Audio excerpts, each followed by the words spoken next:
नमस्कार विद्यार्थी मित्रांनो, स्वागत आहे तुमचे द्रोणाचार्य स्पर्धा परीक्षा मार्गदर्शन केंद्र या यूट्यूब चॅनलवर। मी प्राध्यापक संदीप लोंढे। मित्रांनो, 9 फेब्रुवारी रोजी जी स्कॉलरशिपची परीक्षा होणार आहे, या परीक्षेसाठी रिव्हिजन म्हणून प्रिव्हियस इयरमध्ये ज्या क्वेश्चन पेपर झालेले आहेत आपण ते प्रश्न सोडवणार आहोत।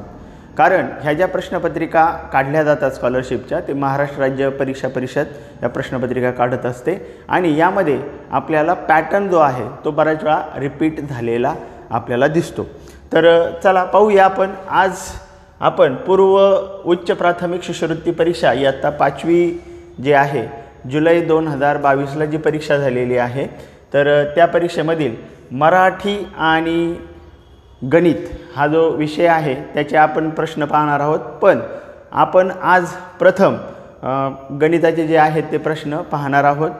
या व्हिडिओचा उपयोग तुम्हाला निश्चितच तुमच्या काही ज्या संकल्पना आहेत, कन्सेप्ट ज्या आहेत त्या क्लिअर होण्यासाठी होणार आहेत आणि याचाच फायदा अशा आपल्या मित्रांना होण्यासाठी तर ही जी लिंक आहे ती निश्चितच त्यांना पण शेअर करा। तर आपण पाहूया गणिताचे जे प्रश्न आहेत ते। तर एकूण प्रश्न यामध्ये 25 प्रश्न मराठीचे असतात। एकूण गुण जे आहेत ते 50 गुण असतात। यामध्ये विभाग 2 जो आहे तो गणित आहे आणि या गणिताचे 50 प्रश्न असतात। त्यामध्ये त्या 50 प्रश्न जे आहेत ते आज आपण पाहणार आहोत। तर प्रथम पहिला प्रश्न जो आहे तो आपल्या समोर आहे। 5 डझन अधिक 2 ग्रोस बरोबर किती डझन असा विचारलेला आहे। प्रश्न सोपे राहतात, फक्त तो सोडवण्याचा सराव जो आहे तो आपला पाहिजे। तर निश्चितच व्हिडिओ जो आहे तो पॉज करून तो प्रश्न प्रथम सोडवण्याचा प्रयत्न करा आणि त्यानंतर त्याचं जे सोल्युशन आहे ते तुम्हाला मिळून जाईल। ठीक आहे, तर इथं पाहूया आपण हा पहिला प्रश्न तुमच्या समोर। थोडासा मी तो प्रश्न मोठा करतो। इथं पहा, समोर तुमचा प्रश्न आलेला आहे 5 डझन आणि 2 ग्रोस। तर हे किती डझन झाले, म्हणजे आपल्याला जी सगळी क्रिया आहे ती डझनमध्ये पाहिजे। तर 5 डझन आहेत, हे ग्रोस जे आहेत 2 ग्रोस। तर हे आपल्याला माहीत आहे की 12 डझनचा एक ग्रोस होतो, 12 डझनचा एक ग्रोस होतो। आता इथं 2 ग्रोस आहेत, म्हणजे इथं 12 आणि 12 24 डझन झाले। 2 ग्रोस म्हणजे 24 डझन झाले। 2 ग्रोस म्हणजे 24 डझन झाले। हे 5 डझन आणि हे 24 डझन, तर एकूण डझन झाले 24 आणि 5 29 डझन हे झालं उत्तर। तर इथं लक्षात ठेवायचे तुम्हाला 12 डझन म्हणजे एक ग्रोस, 2 ग्रोस म्हणजे 24 डझन, हे 24 डझन आणि हे 5 डझन असे 29 डझन होतील। म्हणजे याचं जे उत्तर आहे ते उत्तर होईल आपलं पर्याय क्रमांक 2। त्या पुढील प्रश्न जो आहे तो आपण पाहूया। प्रश्न 27। 37 ने विभाज्य असलेल्या संख्या चढत्या क्रमाने मांडल्यास 6व्या स्थानावर कोणती संख्या येईल। तर या ठिकाणी 37 ने विभाज्य असणाऱ्या संख्या, मग 37 ने विभाज्य असणारी संख्या पहिली आली 37, मग अशा क्रमाने मांडल्या 6व्या स्थानावर कोणती संख्या येईल। मग डायरेक्ट याला 6 ने गुणा, 6 7 42, हाचे आले 4, 6 त्रिक 18, 18 4 22। तर 6व्या स्थानावर कोणती संख्या येईल, पर्याय क्रमांक 4। तर तुम्ही देखील माझ्याबरोबर सोडवण्याचा प्रयत्न करायचा आहे आणि हा निश्चय करायचा आहे की ह्या वेळेला मी माझा स्कॉलरशिपमध्ये नंबर निश्चित आणेल, म्हणजे आणेल, मेरिट एवढे मार्क्स मी पाडेल। ठीक आहे, त्यासाठी मला हे सर्व प्रश्न व्यवस्थित समजून घेणं गरजेचं आहे। पुढचा प्रश्न घेऊया आपण। तर 12 ऑगस्ट 2017 रोजी शनिवार होता, तर त्या महिन्यात खालीलपैकी कोणता वार 5 वेळा येईल। तर कोणता वार 5 वेळा येईल असं विचारलेलं आहे। तर आपल्याला माहिती आहे या एकाच तारखेला, म्हणजे या तारखेला वार जो आहे तो समान असतो, तो असतो 1, त्यानंतर 8, 15, 22 आणि 29। तर या तारखेला सेम वार असतो। तर आता इथं पहा 12 तारखेला दिला आहे, 12 ऑगस्ट रोजी दिला आहे शनिवार, म्हणजे 12ला शनिवार झाला, 13ला रविवार झाला, त्यानंतर 14ला मी इथं लिहितो पुढं 14ला सोमवार झाला आणि 15ला मंगळवार झाला. म्हणजे त्याचा अर्थ 15 तारखेचा वार आपण शोधला, इथं मंगळवार येईल, म्हणजेच इथं 8 तारखेला पण मंगळवार येईल आणि 1 तारखेला देखील मंगळवार येईल. हे लक्षात ठेवायचं. 1 8 7चा पाडा म्हणायचा, अधिक 1 करायचं. म्हणजे इथं 1 7 1 7 अधिक 1 7 2 14 अधिक 1 7 3 21 अधिक 1, म्हणजे जो आठवडा आहे तो आठवडा 1 7 दिवसानंतर परत, समजा इथं सोमवार असेल 7 दिवसानंतर परत 8व्या दिवशी तोच वार, परत 7 दिवसानंतर म्हणजे 8व्या दिवशी तोच वार येईल. मग आपल्याला इथं मंगळवार याच्यावरून शोधून घेतला, बरोबर. तुम्ही पाठीमागे जाऊन पण शोधू शकता किंवा पुढे जाऊन पण शोधू शकता. ठीक आहे, तर आपण इथं शोधला, मंगळवार आला, म्हणजे 1 तारखेला मंगळवार होईल. मग आता इथं आपल्याला माहिती आहे मंगळवार 3 जे वार आहेत ते रिपीट होणार आहेत. मंगळवार होईल, बुधवार होईल आणि गुरुवार होईल. हे 3 वार रिपीट होतील. म्हणजे रिपीट म्हणजे ते जे वार आहेत ते 5 वेळा येतील. म्हणजे 30 तारखेचा एक आणि ऑगस्ट जो आहे आता जून नंतर जुलै आणि ऑगस्ट 31 31चे आहेत. म्हणजे इथं 29 30 आणि 31 असं राहील. मग इथं पण मंगळवार राहील, इथं बुधवार राहील आणि इथं गुरुवार राहील. म्हणजे हे जे वार आहेत हे 5 5 वेळा येणार. मंगळवार बुधवार गुरुवार, मंगळवार बुधवार गुरुवार, मंगळवार बुधवार गुरुवार, मंगळवार बुधवार गुरुवार. पर्याय क्रमांक 3 हे आपलं इथं उत्तर होईल.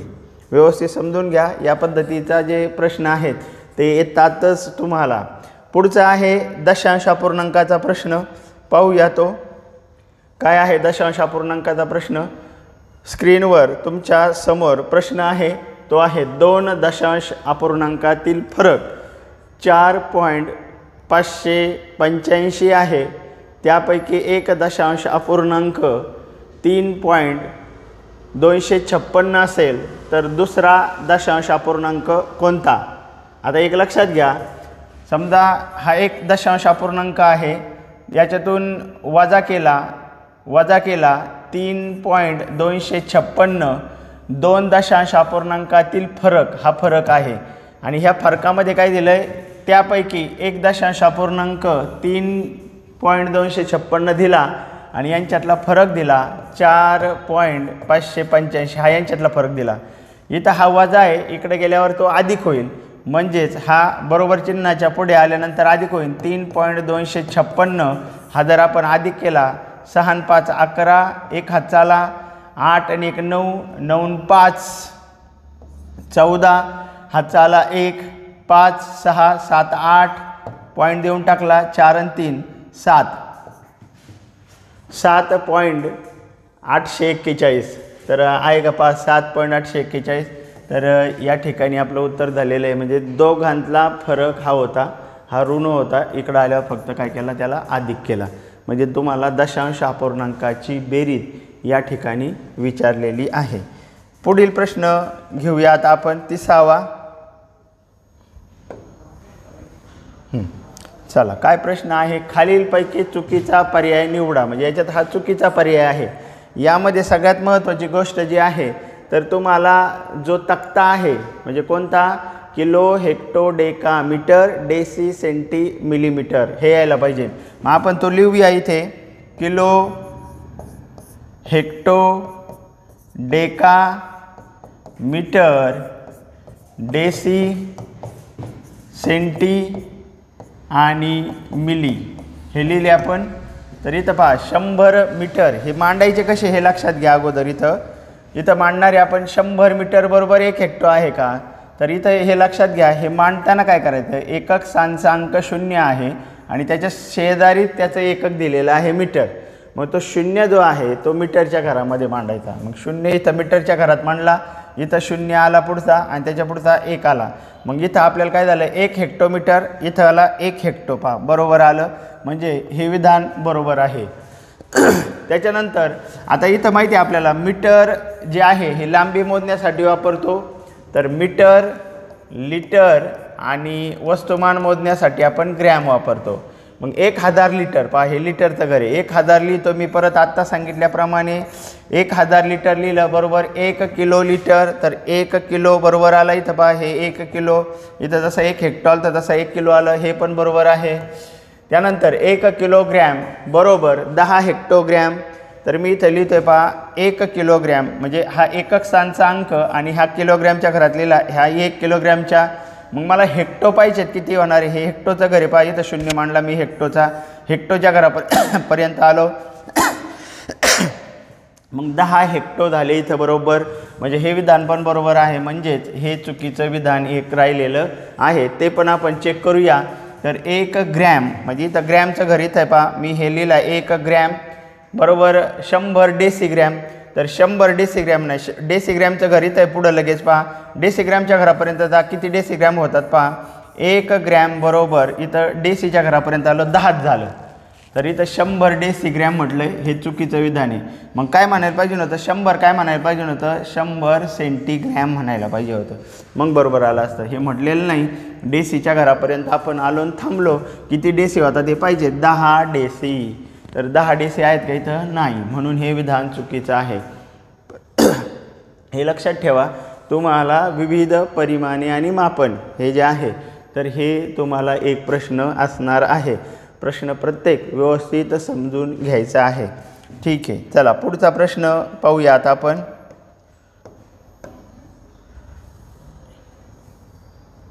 इंग्लिशमध्ये पण प्रश्न इथं आहे, तुम्हाला एखादा प्रश्न समजला नाही तर तो सहज इंग्लिशमध्ये वाचायचा, त्याचा अर्थ तुम्हाला कळून जाईल। खाली दिलेल्या आकृतीतील रेखांकित भागाची शेकडेवारी काढा। रेखांकित भागाची शेकडेवारी, खूप सोपा प्रश्न असतो हा, एक आकृती येते तुम्हाला, इथं लक्षात घ्या रेखांकित भाग किती, पहा एक चौकोन आहे, त्याचे 2 भाग केलेले आहेत, भाग मोजूया रंगवलेले, 1 2 3 4 5 6 7 8 आहेत, 8 भाग रंगवलेले आहे, रेखांकित भाग आहेत। मग आता इथं एकूण चौकोन किती आहे, चौकोनाचे 2-2 भाग आहेत, हे लक्षात घ्या, एकूण चौकोन किती पहा, 1 2 3 4 पूर्ण चौकोन, 1 2 3 4, 4 आणि 4, 4 चौक 16, एकूण 16 आहेत, पण प्रत्येकाचे 2 भाग केलेत, म्हणजे 16 गुणिले 2 म्हणल्यावर किती भाग होतील, 32, 32 भागापैकी 8 भाग रेखांकित केलेले आहेत। मग शेकडेवारी म्हणजे काय, सगळ्यात सोपं, कोणत्याही संख्येचं शेकड्यात रूपांतर करताना त्याला 100ने गुणायचं, कोणत्याही संख्येचं शेकड्यात रूपांतर करताना साधी पद्धत, त्याला 100ने गुणायचं। मग आता इथं पहा, हे संक्षिप्त रूप देऊया, 8 1 8, 8 चौक 32, 4ने इथं भाग देऊया, 4 1 4, 4 2 8, 2 उरले, 4 5 20, बरोबर आपलं उत्तर झालं 25%। किती उत्तर झालं आपलं, 25% आहे का, पर्याय क्रमांक 1। अतिशय सोपे प्रश्न येतात, फक्त काही ज्या गोष्टी आहेत त्या हाताने काही चुका होऊ द्यायच्या नाहीत। बरेच मुलं काय म्हणतात, सर माझं हाताने चुकलं, मला येत होतं पण चुकलं, मग त्याचा उपयोग नाही, ती चूक होऊ द्यायची नाही। आपल्याला येतंय तर बरोबरच यायला पाहिजे, येत नव्हतं चुकलं चुकू द्या, पण मग माझं खालीवर झालं आणि हाताने चुकलं हे कोणालाही सांगायची गरज नाही, त्याचा काही उपयोग नाही, बरोबर। ठीक आहे, चला पुढचा प्रश्न पाहूया आपण। 3 अंकी लहानात लहान विषम संख्या व 2 अंकी मोठ्यात मोठी समसंख्या यांच्यातील फरक किती। आता इथं समसंख्या आणि विषम संख्या यावर आधारित प्रश्न विचारलेला आहे। आता इथं घ्यायची आपल्याला 3 अंकी लहानात लहान विषम संख्या, मग मला सांगा लहानात लहान कोणती पण 3 अंकामधली, मग 3 अंकातली लहानात लहान संख्या कोणती आहे, समजा 3 अंकातली लहान संख्या 100 आहे, पण 100 ही संख्या कशी आहे, सम आहे, आपल्याला कशी म्हटली विषम, मग कोणती घ्यावं लागेल 101। आणि मोठ्यात मोठी समसंख्या किती अंकी, 2 अंकी, 2 अंकी मोठ्यात मोठी समसंख्या, मग 2 अंकामधली मोठी संख्या आहे 99, पण ती आहे विषम, मग समसंख्या कोणती आहे 98। मग यांची आपल्याला विचारली वजाबाकी, 98 आणि 3 101 होतात, साधी वजाबाकी आहे, उत्तर किती येईल 3। ठीक आहे, तर याचं उत्तर पहा आहे का 3, तर यांच्यातील फरक किती, तर पर्याय क्रमांक 4। कधी कधी काय होतं ते सांगतो तुम्हाला, उत्तर आलं 3 आणि आपण ह्या 3ला गोल करून जातो। 3 जरी उत्तर आलं तर 3 उत्तर कुठे आहे इथे, म्हणजे पर्याय क्रमांक 4 मध्ये. ह्या साध्या चुका आहे, म्हणजे प्रश्न बरोबर आला पण झाल्या, ह्या होऊ द्यायच्या नाही, ही काळजी घ्या, नाहीतर तुम्ही मेरिटमधून बाहेर जाता. पुढचा प्रश्न घेऊया आपण. तुमच्या समोर स्क्रीनवर आहे 5.435, 5.084, 5.123, 5.064 या संख्या चढत्या क्रमाने मांडल्यास पहिली व शेवटची संख्या यामधील फरक किती. म्हणजे याचा अर्थ पहिली संख्या चढत्या क्रमाने लिहिताना पहिली संख्या येईल सर्वात लहान आणि शेवटी येईल सर्वात मोठी. म्हणजे याच्यातली मोठी ओळखा आणि लहान ओळखा आणि यांच्यातला फरक सांगा. क्रमाने मांडायची काही गरज नाही. आता मोठी कोणती आहे? 5-4, 5-0, 5-1, 5-0. आता 5-4 ही सगळ्यात मोठी झाली. मोठी झाली 5.435, ही झाली मोठी संख्या. आता लहान संख्या कोणती आहे? आता इथं पहा 5-0, 5-1 म्हणजे मोठा झाला. 5-0, 5-0-0 आणि त्याच्या पुढं 8 आणि 6 लहान आहे. इथं पहा ही सगळ्यात लहान झाली. मग 5.064 यांच्यातला काय करायला सांगितलेलं आहे आपल्याला? यांच्यातला घ्यायला सांगितलं आहे आपल्याला फरक. चला फरक किती येतो यांच्यातला पाहूया आपण. आता 5 मधून 4 गेला 1, हातचा घेतला, इथं राहतील 3, इथं 10 आणि 3 13, 13 मधून 6 गेले, खाली राहिले 7, 3 पॉईंटशी पॉईंट आणि इथं उत्तर झालं आपलं 0.371. तर आहे का पर्याय क्रमांक 1 मध्ये 0.371 या ठिकाणी आपल्याला पर्याय दिसतोय. ठीक आहे. पुढचा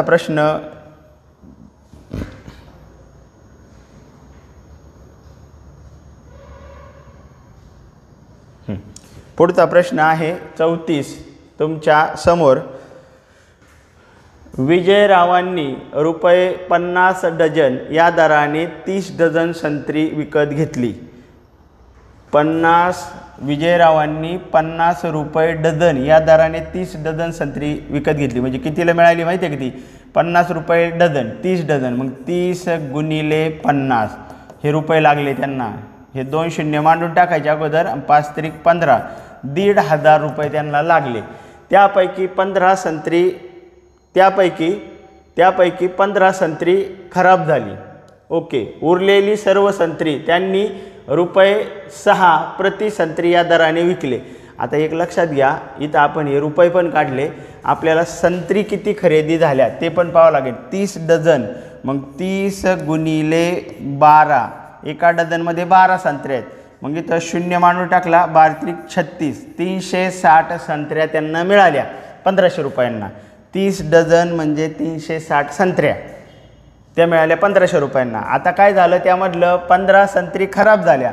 मग 360 वजा 15 केलं, 15 चौक 60, 15 त्रिक 45 म्हणजे 345. इथं पहा हातचा घेतला, 5 राहिले, इथं 5 मधून 1 गेला, 4 राहिले आणि 3 345 संत्र्या. आणि ह्या 345 सर्व संत्र्या त्यांनी प्रति संत्री म्हणजे 6 रुपयाला एक संत्री, म्हणजे पुढची क्रिया करावं लागेल. 345 गुणिले 6, 6 पंचे 30, हातचे आले 3, 4 त्रिक 6 चौक 24, 24 आणि 3 27, हातचे आले 2, 6 त्रिक 18.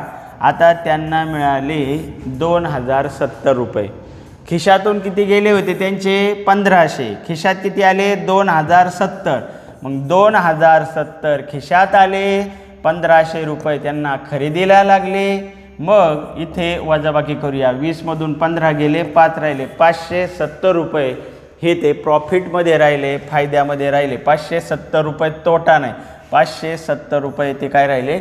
नफ्यात राहिले. कारण खरेदी करताना 1,500 लागले आणि विकल्यानंतर 2070 आले. पण बऱ्याच क्रिया करायला लावल्या. इथला एक गुणाकार, हा एक गुणाकार, वजाबाकी, गुणाकार आणि परत वजाबाकी, एवढ्या क्रिया तुम्हाला या ठिकाणी करायला लावलेल्या आहेत. पण काय अवघड नाही. ठीक आहे.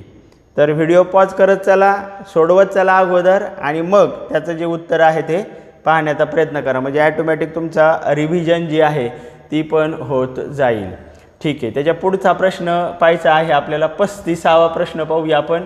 35वा प्रश्न असा आहे, एका डब्यात 15 किलोग्रॅम आणि 500 ग्रॅम तांदूळ भरले तर 10 डब्यात किती तांदूळ मावतील? आता पहा एका डब्याचे आहेत 15.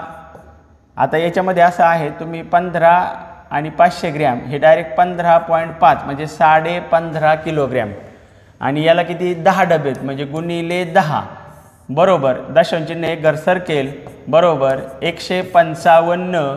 आता हे काय केलं होतं पॉईंट देऊन तुम्ही याला किलोग्रॅम केलं होतं मग हे झालं किलोग्रॅम 155 किलोग्रॅम. तर उत्तर आहे इथे तुमचं 2. पुढचा प्रश्न एका बाटलीत 125 मिली सुवासिक तेल भरले तर 4 लिटर सुवासिक तेल भरण्यासाठी किती बाटल्या लागतील. आता इथं लक्षात घ्या हे विविध परिमाणी मापने हे असेल हे मिलीमध्ये आहे आणि हे लिटरमध्ये आहे. एका लिटरमध्ये 1000 मिली असतात.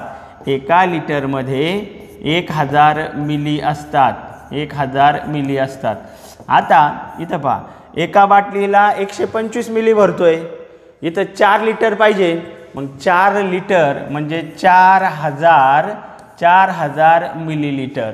मग 4000 मिलीलिटरचे किती प्रमाणे भाग करायचे एका बाटलीचे 125 मग 125ने भाग दिला मग 1 बाटली 2 बाटली असं आपल्याला कळून जाईल. मग 125 25ने भाग देऊ 25 5 125 इथं 25 दुने नाही इथं 25 1 25 उरले 15 25 सक 150 आणि हे 25 0 0.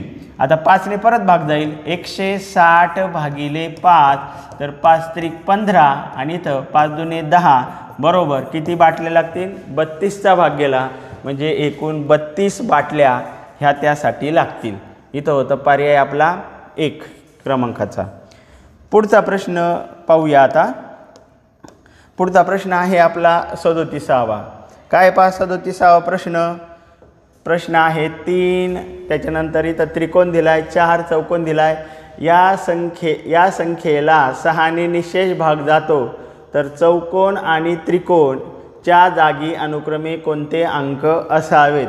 आता 6ने कधी भाग जातो तर हे कसोटीवरचा प्रश्न आहे. कसोट्या पहा आपले जे रेग्युलर लेक्चर होतात त्यामध्ये मी तुम्हाला सगळ्या कसोट्या वगैरे व्यवस्थित शिकवलेल्या आहेत. तर ज्या मुलांना पुढे क्लास जॉईन करायचे असतील 8वी स्कॉलरशिपसाठी असेल तर त्यांनी निश्चित संपर्क साधायचा आहे आणि जे नंबर आहे तो नंबर आहे 9850 390 297 आणि हा माझा नंबर आहे लोंढे सर आणि दुसरा नंबर आहे शेळके सरांचा 94 23 200 115. तर पहा आता आपला जो पेपर आहे तो पेपर येईपर्यंत आपण हा सराव घेणार आहोत. शेळके सर जे आहेत ते इंग्लिश आणि बुद्धिमापनचा सराव घेतील आणि मी जे आहे तर लोंढे सर तर यामध्ये गणित आणि मराठी याचा तुमचा सराव होईल आणि रिव्हिजन होईल व्यवस्थित. मार्क्स जे आहे ते तुम्हाला पडतील. पहा आता इथं 6ने कसोट्यांचा प्रश्न काय आहे तर कसोट्यांचा प्रश्न आहे की 6ने कधी भाग जातो. ज्या संख्येला 2ने व 3ने भाग जातो त्या संख्येला 6ने निशेष भाग जातो. आता पहा इथं 2ने व 3ने 2ने भाग जाण्यासाठी इथं समसंख्या यायला पाहिजे. मग आता पहा चौकोनच्या जागेवर समसंख्या यायला पाहिजे. चौकोन म्हणजे पहिल्यांदा दिला आहे त्रिकोण म्हणजे तुम्हाला उत्तर पण असं सांगायचं चौकोन दिला आहे. पहा पर्याय कट एकच पर्याय राहिला विषय संपला. पहा काही न करता कसोटी न वापरता काय पहा या संख्येला 6ने निशेष भाग जातो. 6ने कधी भाग जातो ज्या वेळेला या दिलेल्या संख्येला 2ने भाग जाईन आणि 3ने भाग जाईन त्यावेळेला तिला 6ने भाग जाईल. ठीक आहे 2ने भाग जाण्यासाठी ह्या चौकोनाच्या जागेवर कोणता अंक यायला पाहिजे सम अंक. कारण 2ने कधी भाग जातो तर एकक स्थानी 0 2 4 6 8 हे अंक असतात. पहा चौकोनाची किंमत आपल्याला पहिल्यांदा विचारली. पहा चौकोनाची हिथं पण उलटं केलं पहा त्याच्यामुळे लक्षात ठेवा चौकोनाची किंमत ही आपल्याला सम पाहिजे. म्हणजे कोणती पाहिजे 2ने कधी भाग जातो ज्या वेळेला एकक स्थानी 0 2 4 6 8 हे अंक असतात. 0 2 4 6 8 नाही इथं 0 2 आहे इथं पहा इथं 0 2 इथं नाही 0 2 नाही 5 इथं म्हणजे हे पर्याय कट झाले एकच पर्याय राहिला. आणि पहा 2 आणि 3 म्हणजे इथं 2 येईल आणि इथं 3 येईल. पहा आता ही 2 आल्यामुळे 2ने भाग जाईल आणि 3ने भाग कधी जातो अंकांची बेरीज जर 3च्या पटीत असेल तर त्या संख्येला 3ने भाग जातो। 3 आणि 3 6 आणि 4 10 आणि 2 12, 12ला 3ने भाग जातो का जातो, म्हणजे पहा 2ने भाग गेला, इथं 2 असल्यामुळं 3ने भाग गेला, अंकांची बेरीज 12 आली, म्हणजे इथे 6ने भाग जाईल। कसोट्या ज्या आहेत 2 3 त्याच्यानंतर 4 5 अशा 11पर्यंतच्या ज्या कसोट्या आहेत तर त्या व्यवस्थित करायच्यात। यामध्ये मी तुम्हाला सगळ्या बाकीच्या कसोट्या पण सांगितल्यात कशा तयार करायच्या। 15ची कसोटी सांगितली, त्याच्यानंतर 16ची सांगितली, त्याच्यानंतर 33ची सांगितली, 21ची सांगितली। तर 21ने कधी भाग जातो तर 3 आणि 7 अशा तयार करता येतात, 7 त्रिक 21, मग त्या संख्येला ज्याला 3ने भाग जातो आणि 7ने भाग जातो ह्या डिपेंड असणाऱ्या कसोट्या आहेत, दुसऱ्यावर अवलंबून असणाऱ्या कसोट्या। तशी ही 6ची कसोटी ही दुसऱ्यावर अवलंबून असणारी कसोटी आहे। तर पुढचा प्रश्न आहे 38वा आपल्या समोर। परत एकदा आकृतीचा प्रश्न आलेला आहे। काय आकृतीचा प्रश्न पाहूया। सोबत दिलेल्या आकृतीतील खालीलपैकी कोणता अपूर्णांक रेखांकित न केलेल्या भागाचा सममूल्य अपूर्णांक दर्शवत नाही। आता इथं पहा बरं का, इथं नाही विचारले आणि परत आणखीन एक इथं पहा अपूर्णांक रेखांकित न केलेला भाग, म्हणजे रेखांकित भाग नाही विचारला, रेखांकित न केलेला। आता एकूण भाग किती पहा, इथं हे 3 आणि हे 3 6 भाग आहेत, रेखांकित न केलेले भाग पहा 1 2 3 4, 4 भाग रेखांकित न केलेले आहेत, 4 भाग रेखांकित न केलेले भाग आहे। आणि मग रेखांकित केलेला भाग हे दर्शवतो, मग न केलेला भाग मग 4/6 एक रेखांकित केलेला भाग दर्शवतोय। आता इथं पहा याला संक्षिप्त रूप पण देता येतं। पहा एखाद्या अपूर्णांकाच्या अंशाला आणि छेदाला समान संख्येने भागल्यास किंवा गुणल्यास आपल्याला सममूल्य अपूर्णांक, सममूल्य म्हणजे त्याच किमतीचा, याला 2ने जर भाग दिला 2 2 4 आणि 2 3 6 2/3 हे पण बरोबर आहे। त्याच्यानंतर याला अजून समजा इथं पहा 8 दिसतंय, म्हणजे याला 8 करा, याला गुणू आपण 4ला 2ने गुणू, 4 2 8 आणि याला पण 2ने गुणूया, हे पण आला बरोबर, म्हणजे आपल्याला उत्तर मिळालं हे हा भाग रेखांकित न केलेल्या भाग दर्शवत नाही, हे दर्शवत आहेत। कन्फ्युजन लक्षात घ्या, या असे जाऊन नाही द्यायचे मार्क्स, एक एक मार्क्स महत्त्वाचा आहे आपल्यासाठी। त्यानंतर पुढचा प्रश्न आहे तो पाहूया आपण। या ठिकाणी 39वा प्रश्न, सरळ व्याज आणि चक्रवाढ व्याजावर पण प्रश्न असतो। काय आहे सरळ व्याज चक्रवाढ व्याजावर? 4000 रुपये 10% दराने सरळ व्याजाने किती वर्ष बँकेत ठेवले असता मिळणारी एकूण रक्कम मुद्दलाच्या दुप्पट असेल। मिळणारी रक्कम मुद्दलाच्या दुप्पट आहे, मिळणारी रक्कम मुद्दलाच्या दुप्पट म्हणजे 4000चे आपल्याला किती मिळणार आहेत 8000, आणि 8000 कधी मिळतील आपल्याला तर 8000 मिळतील आपल्याला मुद्दलाच्या दुप्पट 8000 मिळतील जेव्हा याला आपल्याला प्लस आणखीन 4000 प्लस काय होतील याला म्हणतात व्याज। आपल्याला व्याज मिळालं पाहिजे 4000। सरळ व्याज बरोबर म द क छेद 100, म म्हणजे मुद्दल इथं आहे 4000, दर किती आहे 10% दराने आहे, आणि काळ इथं आपल्याला माहीत नाही x ठेवूया आणि छेद 100। मग आता 0 गेला 0 गेला 0 गेला 0 गेला, 400 गुणिले इकडे आल्या भागिले होईल 4000 भागिले 400। तर यामध्ये पहा 2 0 गेले 2 0 गेले, 4 1 4 आणि 0 बरोबर। इथं x जे आहे ते वर्ष किती आहे 10 वर्ष त्यासाठी आपल्याला लागतील, हे झालं आपलं त्याचं उत्तर।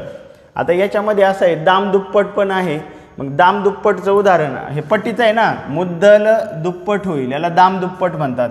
मग दाम दुप्पट काढण्यासाठी एक सूत्र आहे, किती वर्ष लागेल म्हणजे मुदत बरोबर 100 कंसात पट वजा 1 छेद दर, हा पण एक शॉर्टकट आहे। मग आता इथं 100 पट वजा दुप्पट 2 वजा 1 एकच होतील, आणि दर किती आहे भागिले दर किती आहे 10, 0 गेला 0 गेला, झालं उत्तर। इथं एवढ्याच याच्यात उत्तर होतं, पण तुम्हाला हे लक्षात ठेवावं लागेल। मग हा शॉर्टकट आहे, काय शॉर्टकट आहे, दर तुम्हाला दामदुप्पट विचारली तर दामदुप्पट विचारली मुदत किती वर्ष होईल म्हणजे लागेल, तर मुदत बरोबर 100 कंसात पट किती इथं 2 पट आहे। मग आता इथं पहा 2 वजा 1 इथं किती झाला एकच झाला, काही फरक नाही पडत, आणि छेद 100/10 आहे ते 0 गेला 0 गेला 10 उत्तर मिळालं। दर विचारला तर दर बरोबर 100 कंसात पट वजा 1 छेद मुदत, दर विचारली तर भागिले मुदत करायचं आणि मुदत विचारली तर भागिले दर करायचं. आता हे 100ला दुप्पट असेल तर डायरेक्ट 100ला भाग द्यायचा. पाय दाम दुप्पट विचारलीत, आणखी शॉर्टकट करतो मी तुम्हाला. ज्या वेळेला तुम्हाला दाम दुप्पट विचारतील, दर दिला जाईल, डायरेक्ट 100ला भाग द्या. दुप्पट विचारलं, 0 गेला, संपला विषय. एका सेकंदामध्ये तुमचं उत्तर इथं होऊन जाणार. ओके. पुढचा प्रश्न, खालीलपैकी कोणत्या पर्यायातील 5 या अंकाची स्थानिक किंमत कमी आहे? कोणती 5 या अंकाची स्थानिक किंमत आहे? पहा, एकक स्थानच्या अंकाची किंमत सर्वात कमी असते. म्हणजे इथं पहा, खालीलपैकी कोणत्या पर्यायातील 5 या अंकाची स्थानिक किंमत कमी? इथं पहा, एकक स्थानचा सगळ्यात कमी, याची 500, याची आता पहा याच्यावर 0 द्यायचे तेवढे. हा 5 आणि पुढं हे 1 2 3 4 एवढे 0 दे. ह्या 5ची 5 0 0 0, ह्या 5ची 5 0 0 आणि ह्या 5ची फक्त 5च आहे. पहा कोणती कमी येईल किंमत? एकदम सोपं, स्थानिक किंमत. त्याच्यानंतर आणखीन एक असतं दुसरं, दर्शनी किंमत. स्थानिक किंमत म्हणजे जी दिसते ती, आणि दर्शनी किंमत, स्थानिक किंमत म्हणजे स्थानानुसार, आणि दर्शनी किंमत म्हणजे दिसते ती. ठीक आहे. खाली दिलेल्या पर्यायापैकी अयोग्य पर्याय निवडा. आता यातला अयोग्य पर्याय जो आहे तो आपल्याला निवडायचा आहे. अयोग्य पर्याय निवडायचा आहे. हां, आता इथं हे सोडवावं लागेल आपल्याला. काय पहा सोडवायला? 28चे म्हणजे गुणिले. मग इथं पहा 7 चौक 28 आणि 4 त्रिक 12. 28ची 3/7 पट जी आहे तर 12 येते. 4 त्रिक 12. ओके, बरोबर दिलं हे. त्याच्यानंतर इथं 4/5ची 15 पट. मग आता इथं गुणिले 4चे म्हणजे गुणिले 5 त्रिक 15 आणि 4 त्रिक 12. यस, बरोबर आहे हे पण. इथं गुणिले 7 एका 7, 7 दुने 14, 6 दुने 12. बरोबर आहे. याचा अर्थ नक्कीच हे चुकीचं असणार आहे. 9 एका 9, 9 दुने 18 आणि 8 दुने 16 येतं. तर हा पर्याय कसा आहे? अयोग्य पर्याय निवडायला सांगितलेला आहे. आपल्यासमोर अयोग्य पर्याय क्रमांक 4 हा आहे. पुढचा प्रश्न घेऊया आपण आता.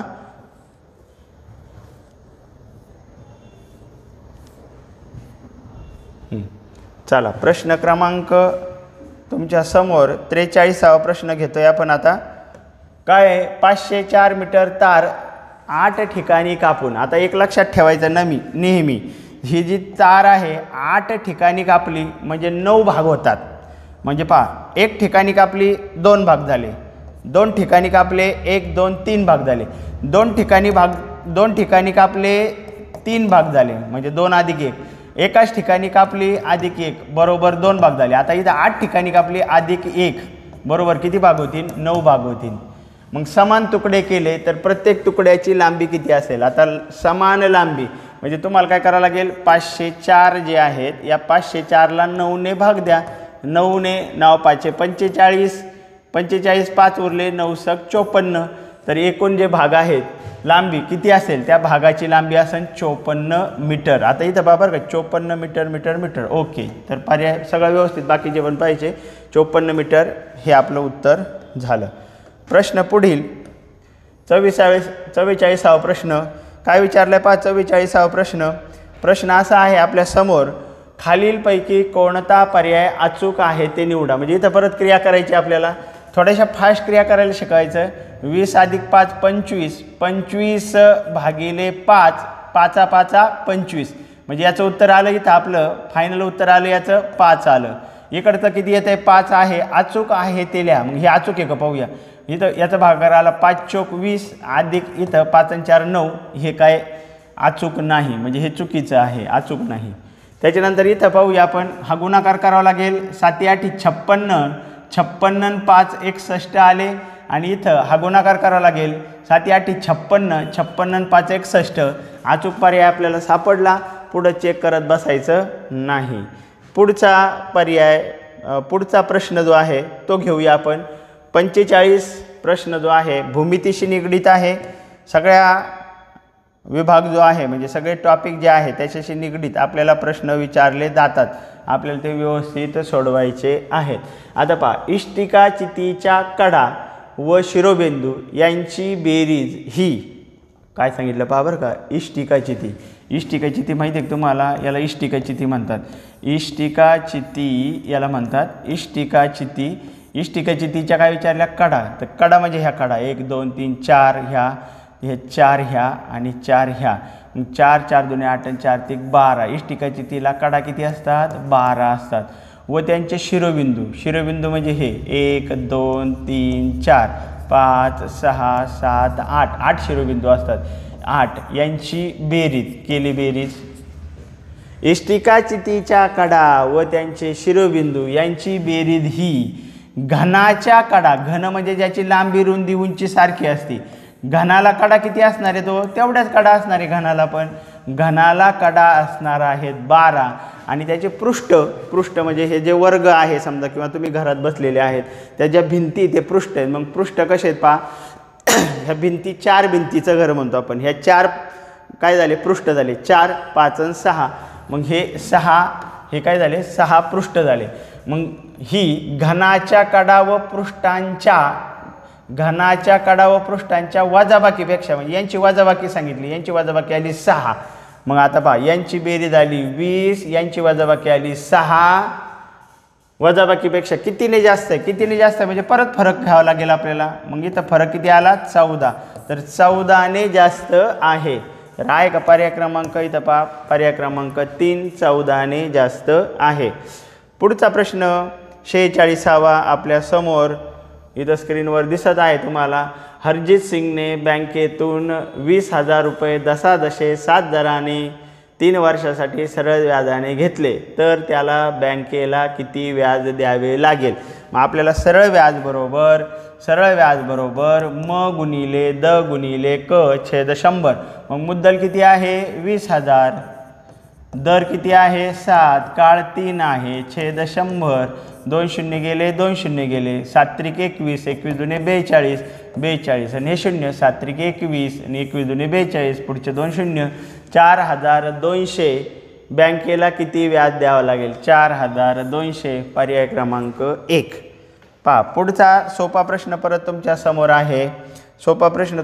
आहे ज्यावेळेला तुम्हाला लिहायचं त्यावेळेला पॉज करत जा किंवा सोडवायचं आहे तुम्हाला पॉज करत जा काही अडचण नाही आता इथं पहा या ठिकाणी इकडे बाण स्टार तिकडे बाण आता पहा इकडे बाण स्टार आणि हा इकडे बाण पाहिजे बरोबर आणि परत इथं स्टार येईन पुढे स्टार इकडे बाण स्टार पर्याय क्रमांक 3 झालं सोपं एकदम पुढचा जे आहे तर प्रश्न तुमच्या समोर पहा एकूण जे प्रश्न आहेत तर एकूण प्रश्न 50 प्रश्न गणिताचे असतात तर आपण आज 25 प्रश्न घेऊ आणि उद्याच्या तासाला पुढच्या भागामध्ये परत पुढचे 25 प्रश्न घेऊया ओके ठीक आहे चला पाहूया आता यामध्ये 50 पर्यंत घेऊया प्रश्न 3/4 या अपूर्णांकात 3/4 किती वेळा मिळवल्यास बेरीज 3 येईल मग इथं पहा 3/4 मध्ये हे किती वेळा म्हणजे गुणिले x घ्यायचं किती वेळा मिळवल्यावर उत्तर किती येईल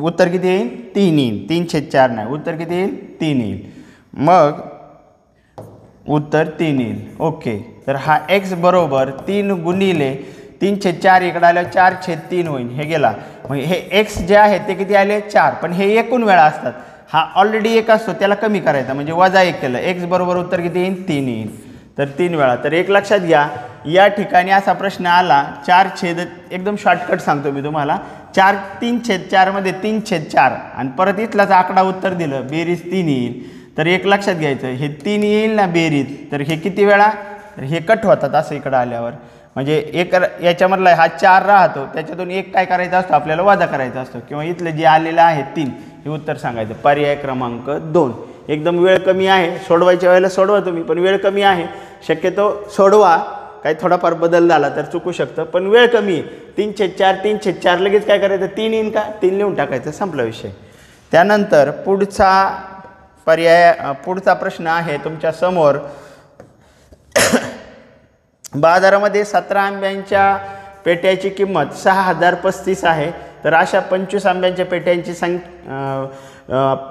आंब्यांच्या पेट्यांची किंमत किती 17 आंब्याच्या पेट्याची किंमत आहे इथं पहा 17 आंब्यांच्या पेट्याची किंमत आहे 6,035 तर 25 पेट्यांची किंमत किती असं सोडवायचं आणि याला तिरकस गुणाकार करायचं पहा हे शिकून घ्या काय अवघड नाही जास्त 25 गुणिले 6,035 आता पहा x गुणिले 17 आहे गुणिले 17 इकडे आल्यावर भागिले होतील मग आता 17ने भाग देऊया.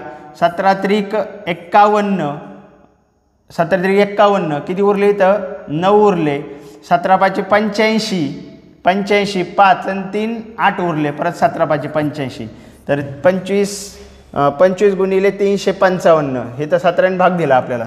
मग आता इथं पहा 355 गुणिले 25 आंब्यांच्या पेट्यांची किंमत किती 25 सपाचं 125 हाचे आले 12 परत 25 सपाचं 125 125 हे 12 हा 5 6 7 त्याच्यानंतर इथं 3 हे 137 झाले 7 मांडले हाचे आले आपले 13 25 त्रिक 75 75 अधिक 13 5 आणि 3 8 त्याच्यानंतर 8 हे झालं 8 8 8875 8875 पहा इथे 8875. थोडासा गुणाकार जो आहे मोठा होता म्हणून यासाठी आपल्याला थोडे पाढे येणं पण गरजेचं आहे.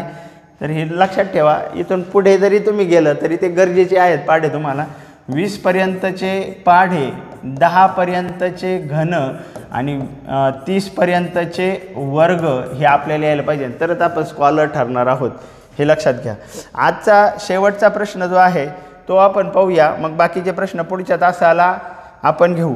प्रश्न मारियाला सेमिनारसाठी 10:30 वाजता पोहोचायचे होते. म्हणजे 10:30 वाजता म्हणजे 10:30 पोहोचायचे होते. परंतु गाडी पंक्चर झाल्यामुळे तिला पाऊण तास उशीर झाला. पाऊण तास उशीर झाला म्हणजे अधिक 45 मिनटं तिला आणखीन लागले. मग आता यांची बेरीज किती होईल पहा. यांची बेरीज जी आहे ती होईल इथं 5 आणि 4 आणि 3 7 आणि इथं हे 10. मग 10:75 10 वाजून 75 मिनिटांनी ती पोहोचेल. पण आता इथं माहिती आहे आपल्याला हे मिनिट 75 60च्या पुढे झाले तर याच्यातून 60 मिनिट बाजूला जर केले तर इथं शिल्लक राहतील मिनिट 60 70 15 मिनिट शिल्लक राहतील आणि हे 60 मिनिट वजा केलेले तो 1 तास इकडे येईल. म्हणजे इथं 11:15 ती पोहोचेल. तर इथं पहा पर्याय क्रमांक 4 11:15 ती पोहोचेल.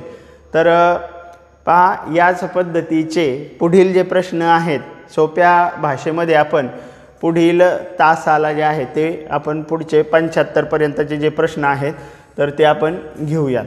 तर इथपर्यंत तुम्हाला जर व्हिडिओ व्यवस्थित समजला असेल तर निश्चितच लाईक करा, आपल्या मित्रांमध्ये शेअर करा. धन्यवाद.